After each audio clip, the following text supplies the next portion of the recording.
पिछली किस्त में आपने देखा कि 17वीं सदी के बाद पहाड़ी तस्वीरी फन किस तरह से पनपा और जम्मू से लेकर टिहरी गढ़वाल और पठानकोट से लेकर कुल्लू और चंबा तक पहाड़ी तर्ज मुसव्विरी ने कैसे अपनी अलग पहचान कायम की।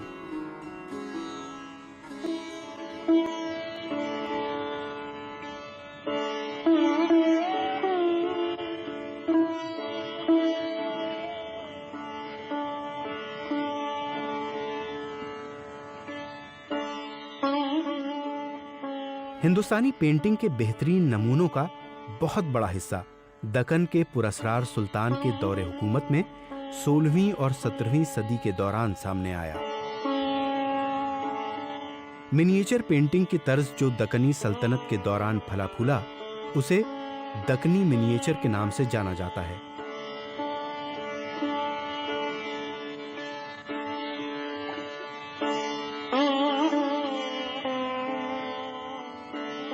ये तर्ज मुसव्वरी बहुत ही हसास और मुल्की और गैर मुल्की तर्ज आमेजिश से वजूद में आया है।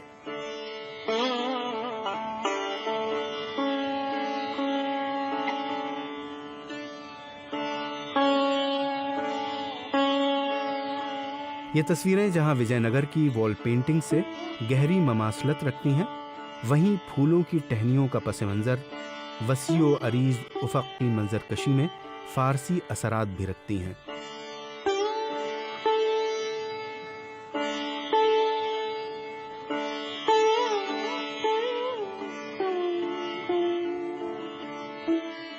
दक्कनी तस्वीरों में सफेद और सुनहरे रंगों का कसरत से इस्तेमाल हुआ है।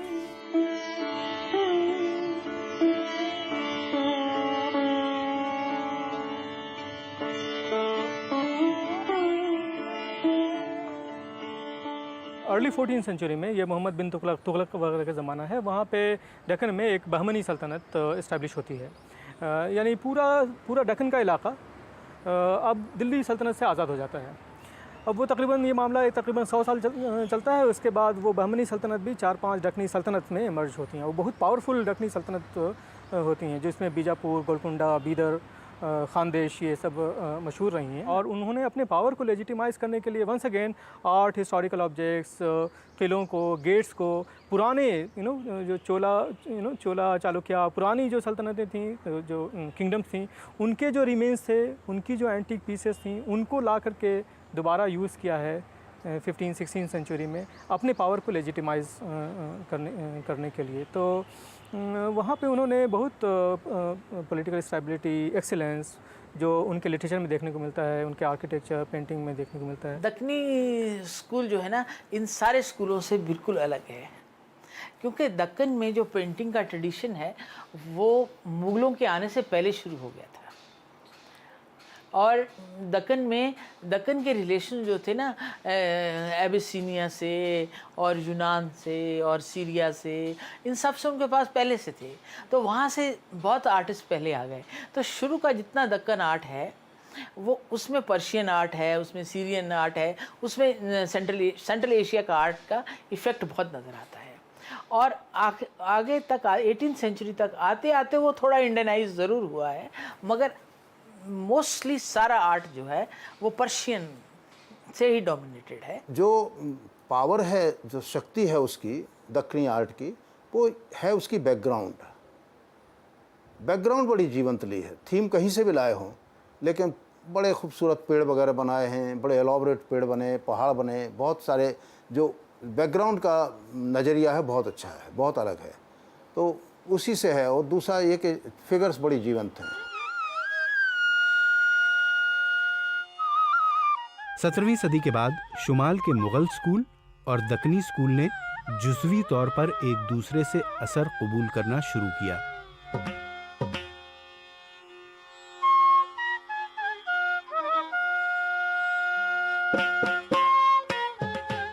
मशरिक़ वुस्ता बिलखुसूस ईरान से मजबूत सकाफ़ती रब्त की वजह से दक्कनी आर्ट के ईरानी तर्ज की वजह से बड़े बड़े फनकार भी मशकूक हो जाते हैं और 1930 से पहले की बहुत अहम तख्लीक़ात को हिंदी, फारसी या मुग़ल बताया जाता है।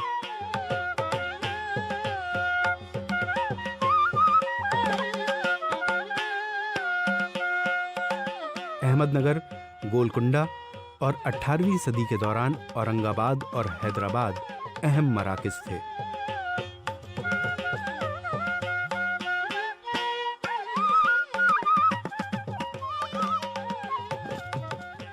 जो नॉर्थ इंडियन पेंटिंग्स की थीम थी, उनकी थीम वो नहीं थी। उनकी थीम ज़्यादातर पर्शियन मैन्युस्क्रिप्ट से बेस्ड थी, जिसमें लैला मजनू की थीम भी थी, अरेबियन नाइट्स वाली थीम्स भी थी, और तूतीनामा भी थी, और म्यूज़िक भी थी। क्योंकि इब्राहिम आदिल शाह जो था वो म्यूज़िक का बहुत था। उसने किताब नौरस लिखी थी। उस किताब नौरस में उसने पहली पेंटिंग गणेश की बनवाई थी। ऐसा नहीं कि क्योंकि गणेश म्यूज़िक तो सभी के लिए है, तो उनको कोई ये नहीं लगता था कि ये नहीं होना चाहिए। तो इस तरह, और देवी सरस्वती की भी है, क्योंकि गणेश और सरस्वती की पूजा करने के बाद ही और देवी सरस्वती भी म्यूज़िक से एसोसिएटेड है। इस तरह उसकी वो जो किताब नौरस है, उसकी पेंटिंग जो है वो सारी मिली जुली हैं। हाँ, मगर उसके एलिमेंट्स बेसिकली सारे पर्शियन हैं। यहाँ एक नई आर्ट का जन्म होता है, एक नई संस्कृति का जन्म हुआ है, कला संस्कृति का। वहाँ पर जो शाह थे, जो बाहर से आए थे, टर्किश और पर्शिया से, वो अपने साथ वहाँ की कला परंपराएं लाए थे। उन्होंने धरती जरूर हिंदुस्तान की इस्तेमाल की, लेकिन उन्हीं कला परंपराओं को यहाँ पर स्थापित कर दिया और वही की कला परंपराओं को यहाँ प्रदर्शित किया। इनकी आर्ट का अंतर ये था कि इन्होंने एक तरह से कहा जाए कि मिश्रण जरूर किया है। थोड़े बहुत एलिमेंट तो लिए हैं, आमों के पेड़ ले लिए, दक्षिण के पहाड़ ले लिए, कुछ थोड़े बहुत फिगर्स ले लिए, क्योंकि सबॉर्डिनेट फिगर्स तो हिंदुस्तान के लेना पड़ेंगे। राजा भले ही वहाँ का ले लिया है, शाह वहाँ का है, लेकिन उसके अलावा जो और 4 आदमी हैं वो तो यहीं के थे।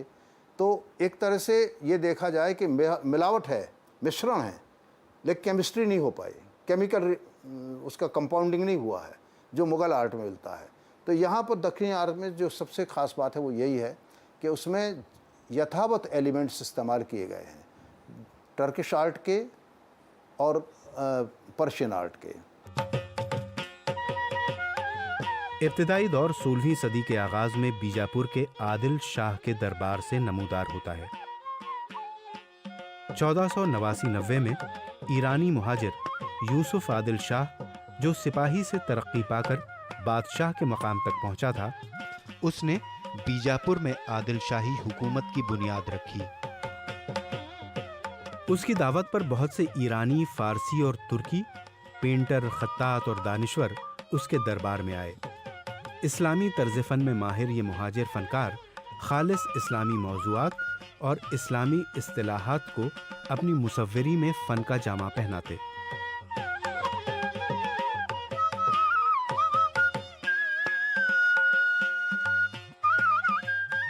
इन इस्लामी मुसव्विरों का फ़न सिर्फ मतनी नक्शो निगार तक महदूद था। नीले, लाल और गुलाबी दक्कन के मुंतखब रंग थे, जिन्हें काफ़ी सराहत के साथ इस्तेमाल किया गया था।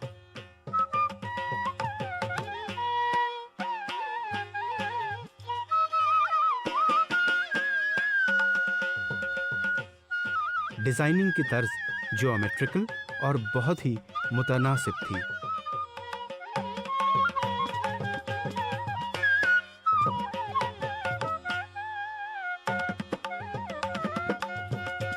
अपने स्टाइल और फ़नी खुसूसियात में ये तख्लीक़ात दक्कन के साबिक़ा दीवारी रिवायत से मुख्तलिफ थीं और मुग़लिया हिंदुस्तान के दूसरे इलाक़ों के मिनिएचर से बिल्कुल मुनफरिद और नुमायाँ शिनाख्त की हामिल थीं।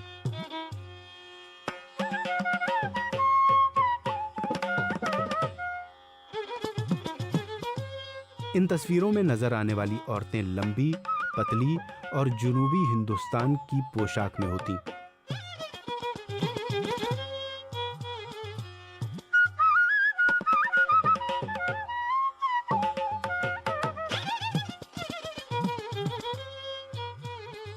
सुनहरे रंगों का इस्तेमाल, फूलों के पौधे और ताज की चोटी पर गुलकारियां फारसी रिवायत से अख्ज़ की गई थीं।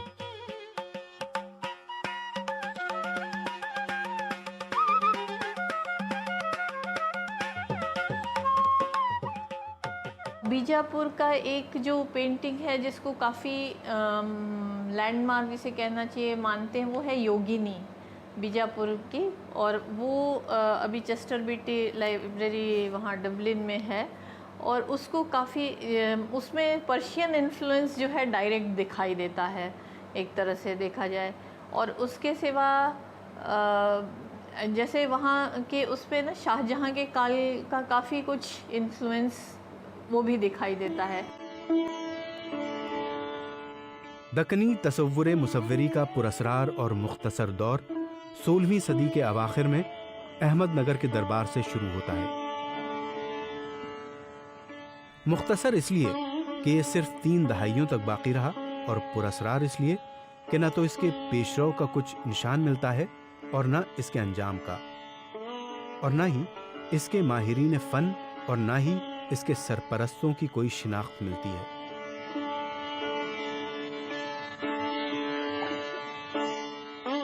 कुछ तारीखी मखतूते हैं जो इसकी कुल कायनात हैं, और इसे क्लासिकी दौर से कब्ल का दबिस्तान कहा जा सकता है।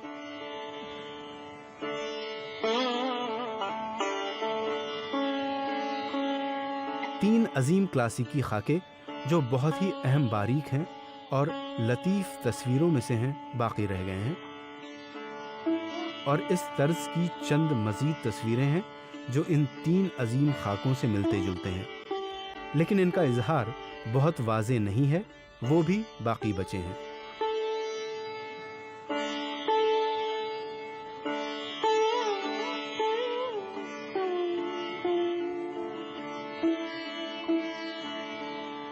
ये फ़न्नी नमूने सिर्फ उस फ़न्नी बसीरत पर रोशनी डालते हैं जिसे 1600 में मुग़लों ने अपनी फतूहात में ख़त्म कर दिया था।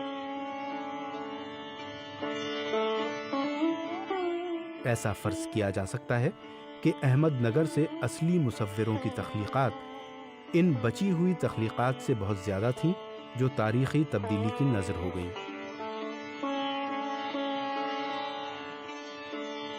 हरचंद की दक्कनी मराकिज़ मुग़लिया दबिस्तान के किसी भी मिक़दार में माहसल हों, ये भी कहना मशकूक है।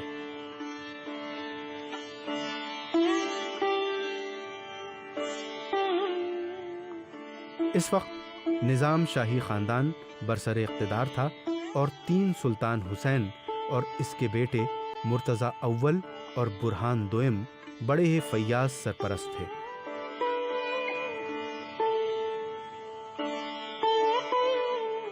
बची हुई इब्तिदाई पेंटिंग हुसैन की हुकूमत पर रोशनी डालती हैं, और आफ़ताबी की तसनीफ़ तारीफ़ हुसैन शाही भारत इतिहास संशोधक मंडल पुणे में मौजूद है।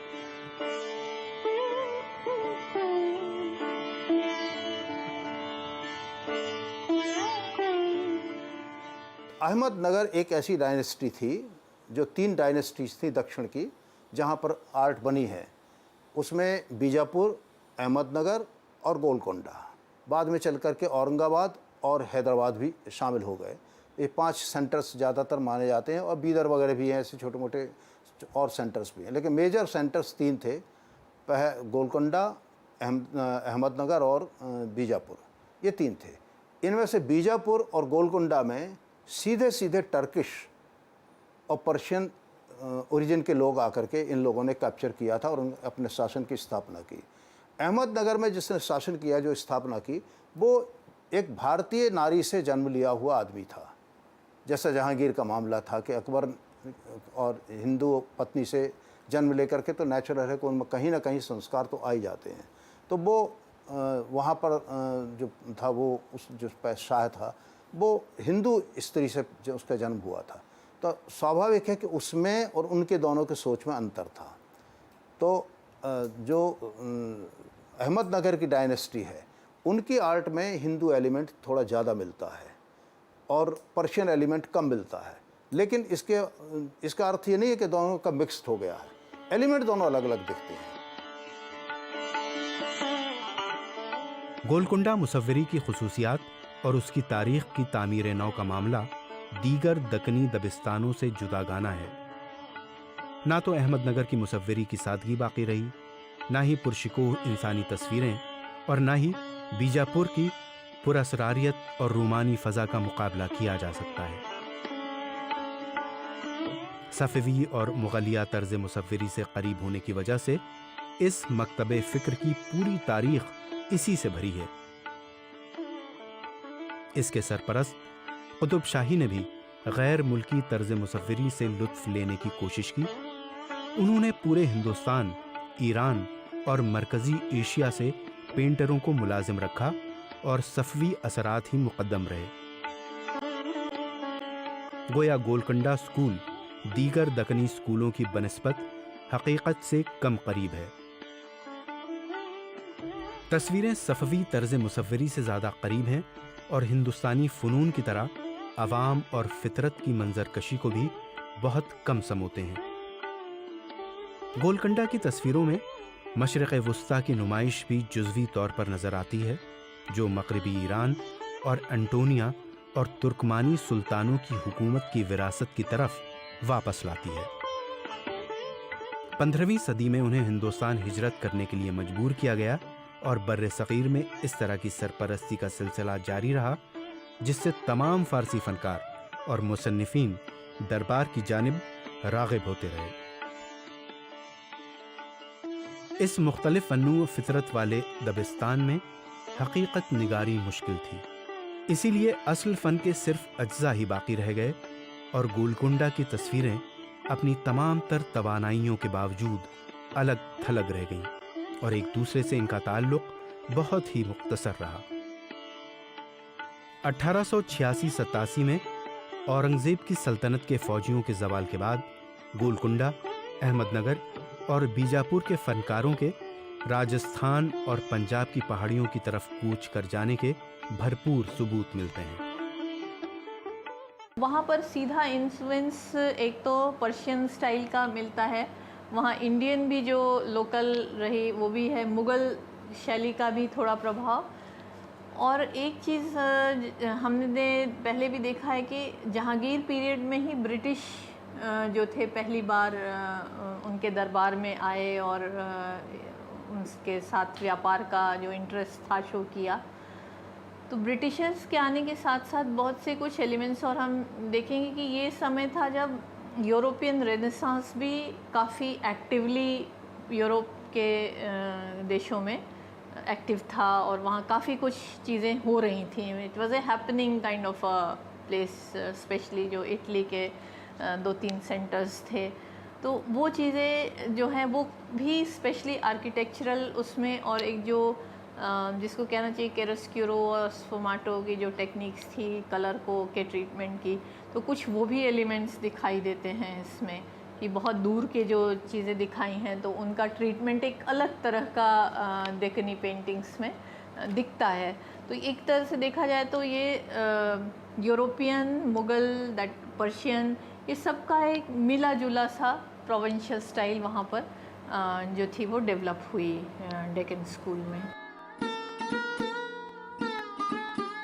आने वाली दहाइयों में मादूम होती हुई दक्कनी सल्तनत और मुग़लिया सल्तनत के ज़वाल से इन फ़नून के सरपरस्तों में तब्दीली आई और ये बड़े बड़े शहज़ादों के बजाय कम मारूफ लोगों में आ गई, जो अब अपनी जागीरों में दौलत और ताकत इकट्ठा करने के लिए आज़ाद थे। गोलकुंडा के ज़वाल और हैदराबाद के उभरने से इन पेंटिंग में एक नया मोड़ आया, एक नया तर्ज वजूद में आया, जिसने डूबती हुई मुग़लिया तर्ज मुसव्विरी और दक्कनी नामाकूलियत के दरमियान रब्त पैदा किया।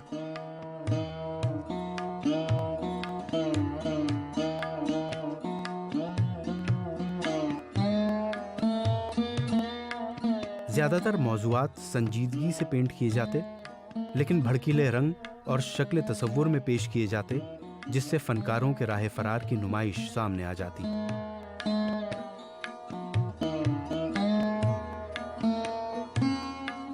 1724 में हैदराबाद के आज़ादाना रियासत की शक्ल में वजूद में आने के बावजूद पूरी 18वीं सदी और 1800 में अंग्रेज़ों के ज़ेर नगी आने तक सियासी और माशी अदम इस्तेहकाम बना रहा। इन मुश्किल औक़ात ने दक्कनी मुसव्विरी को मुंतकिल कर दिया। 18वीं सदी में इस्लामी हुक्मरानों के ज़वाल से दक्कनी फ़नकारों ने मुसव्विरी को औरतों के जिस्म के ख़त-ओ-ख़ाल और शहज़ादियों और तवाइफ़ों के मनाज़र से आशना कर दिया।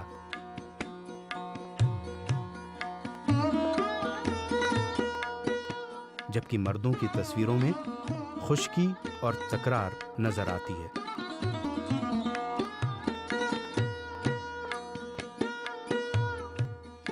कुछ जो है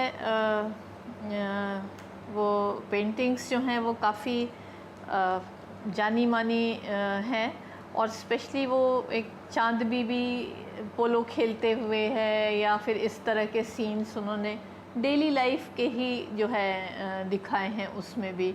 और इवन जैसे गोलकोंडा फोर्ट का भी वो है, क्योंकि वहाँ तो वहाँ से ही वहाँ के ही कोर्ट से रिलेटेड जो एक्टिविटीज़ थी basically they have followed the same. जैसे आपने देखा होगा कि जब हम हिल्स की बात करते हैं या राजस्थान की बात करते हैं तो मैन्युस्क्रिप्ट मिनिएचर पेंटिंग या कोई सीरीज़ पे बहुत प्रभाव था। रागमाला सीरीज़ होगी या किसी टेक्स्ट को लेके गीत गोविंद को या इस तरह को, वहाँ पर इंडिविजुअल पेंटिंग्स काफ़ी बने और पोर्ट्रेचर्स जो थे उनके ऊपर ज़्यादा एम्फेसिस थी तो डेक्कन स्कूल में।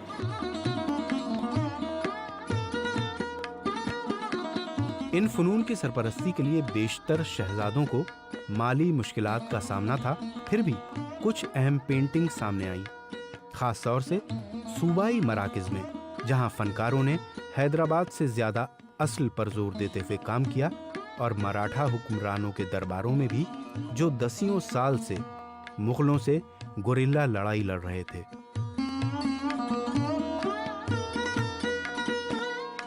अब वो मगरिबी दक्कन के शहरों में आबाद हो गए थे।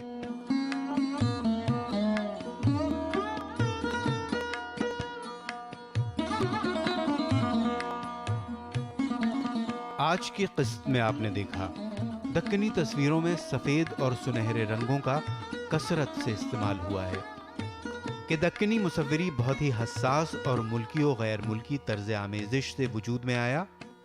ये तस्वीरें विजयनगर की वॉल पेंटिंग से गहरी मसामलत रखने के साथ साथ फूलों की टहनियों के पसे मंजर, वसीओ अरीज उफक की मंजरकशी में फारसी असरात भी रखती हैं।